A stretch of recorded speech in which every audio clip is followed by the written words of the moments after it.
Hello there, welcome back to another episode of my so-called Xennial life.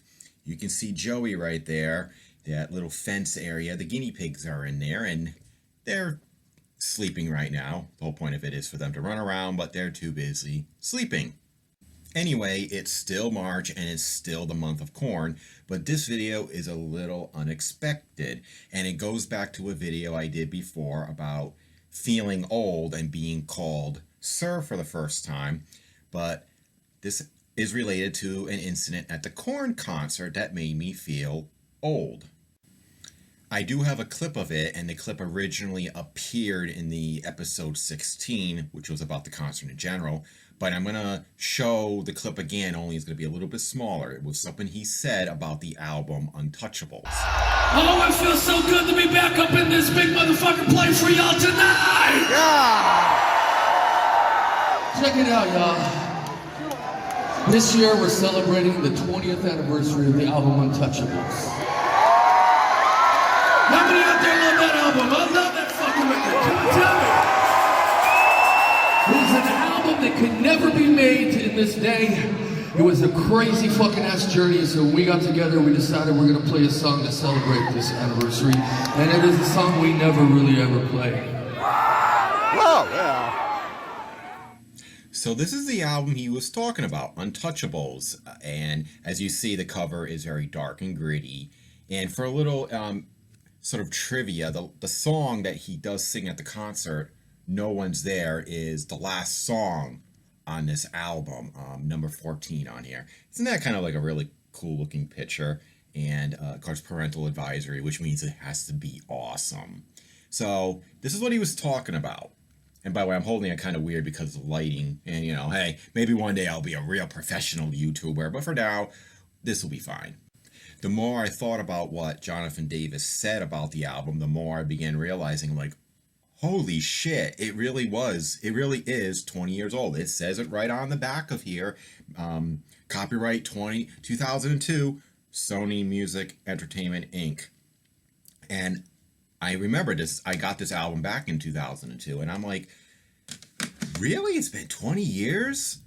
And then, which means the other, and remember, what makes it worse? We're not talking the first album, or the second, or the third, or the fourth. Hi, Joey. We're talking about number 5. And I'm like, oh my God, the 5th album is 20 years old. Can you imagine what the other albums are? I know Issues and Follow the Leader are approaching 25. I think next year, Follow the Leader, which is the album that I talked about before that made them go mainstream, is, I believe next year will be 25 years old. And not to sound whiny or anything, but, you know, not whiny, but you know what I mean. It's just like, I can't believe it is 20 years old. And you realize that time is just flying by. And stuff like this and other, like, 40th anniversary of this movie, the 25th anniversary of this, or the 20th anniversary of this event, or the 30th anniversary of this event, you're realizing time is like this. Time just flies. My birthday, you know, was a couple weeks ago, and I'm at a ripe old age of 43, and I'm like, it didn't seem that long ago I turned 40, or 30, or 20, and then, you know, and I know the pandemic has really made it suck. It felt like, I almost swear we should all just take 2 years off of our age, because those 2 years of the pandemic should not count, but unfortunately, that's not how the universe works, if only. And so I'm wondering, is like, wow, and then so it's just going, everything is just going so quickly.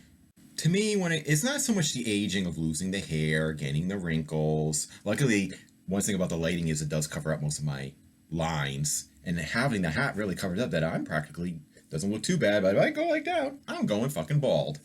But that doesn't, okay, it bothers me a tiny little bit, but it's more like the idea that just time doesn't slow down.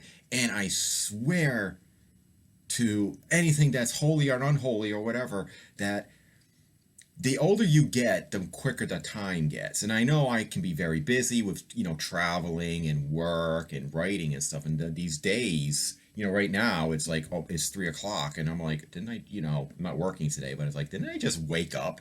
And now it's like 3 o'clock already, and I gotta head out later on.